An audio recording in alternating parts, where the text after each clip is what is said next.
పగలంతా నీటి కోసం తీవ్ర అవస్థలు పడుతూ ఉండగా రాత్రులు వీధి లైట్లు లేక భయంగా బతకాల్సిన పరిస్థితి 5 నెలలుగా ఏర్పడిందని ఎస్సీ పాలెం మహిళలు ఆందోళన వ్యక్తం చేసిన ఘటన కొమరోలు మండలంలో చోటు చేసుకుంది. ప్రకాశం జిల్లా కొమరోలు మండల పరిధిలోని పామూరుపల్లె ఎస్సీ పాలెంలో ప్రజలు 2 తీవ్రమైన సమస్యలతో అవస్థలు పడుతున్నారు. ఎస్సీ పాలెంలో గత 5 నెలలుగా 3 వీధులకు కుళాయిలకు నీళ్లు రావడం లేదని, అసలే వేసవి కాలం అని కిలోమీటర్ దూరం వెళ్లి తెచ్చుకోవాల్సిన పరిస్థితి ఏర్పడిందని మహిళలు ఆందోళన వ్యక్తం చేశారు.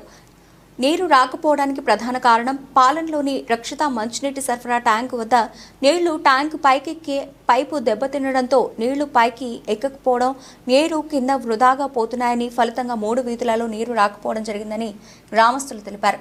ప్రతిరోజు ఉష్ణోగ్రతలు పెరుగుతున్న నేపథ్యంలో అసలే వేసవి కాలం 1 బిందె 2 బిందెలతో రోజంతా గడపాల్సి వస్తోందని ఆవేదన వ్యక్తం చేశారు. అధికారులకు ఎన్నిసార్లు చెప్పినా ఇదిగో అదిగో అంటూ కాలం వెళ్లదీస్తున్నారని అన్నారు. ఇదిలా ఉంటే మరోవైపు రాత్రి సమయంలో దాదాపు 5-6 నెలల నుండి వీధి లైట్లు వెలగడం లేదని, పాలెం మొత్తం కటిక చీకట్లో ఉందని, కాలు తీసి కాలు పెట్టాలంటే పాములతోనూ తేళ్లు, వీధి కుక్కలకు, దొంగలకు భయపడి నిద్రలేని రాత్రులు గడపాల్సి వస్తోందని మహిళలు ఆవేదన వ్యక్తం చేస్తున్నారు.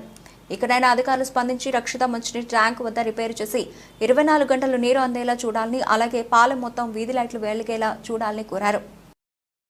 మా ఊర్లో 5 నెలల నుంచి తాగడానికి నీళ్లు లేవు సార్. మరి సేల బోర్లు ఉన్నప్పుడు పట్టుకుంటున్నాం సార్. ఇప్పుడు పైర్లు ఏమి లేవు, తలాక బిందె తెచ్చుకుంటున్నాం ఉరుకులు ఆడుకొని. మరి మాకు ఏమిటికి అవసరం వచ్చు సార్ 1 బిందె. మరి మీకు నమస్తే చేసి చెప్తున్నాం సార్. మా పాలెనికి ఎస్సీ పాలెనికి 5 నెలల నుంచి నీళ్లు లేక ఇబ్బంది పడుతున్నాం.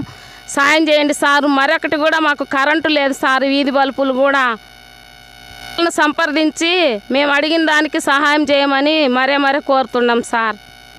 సార్ మేము ఎస్సీ వాళ్ళం సార్. మా ఊరు దగ్గర శివాలయం ఉంది సార్.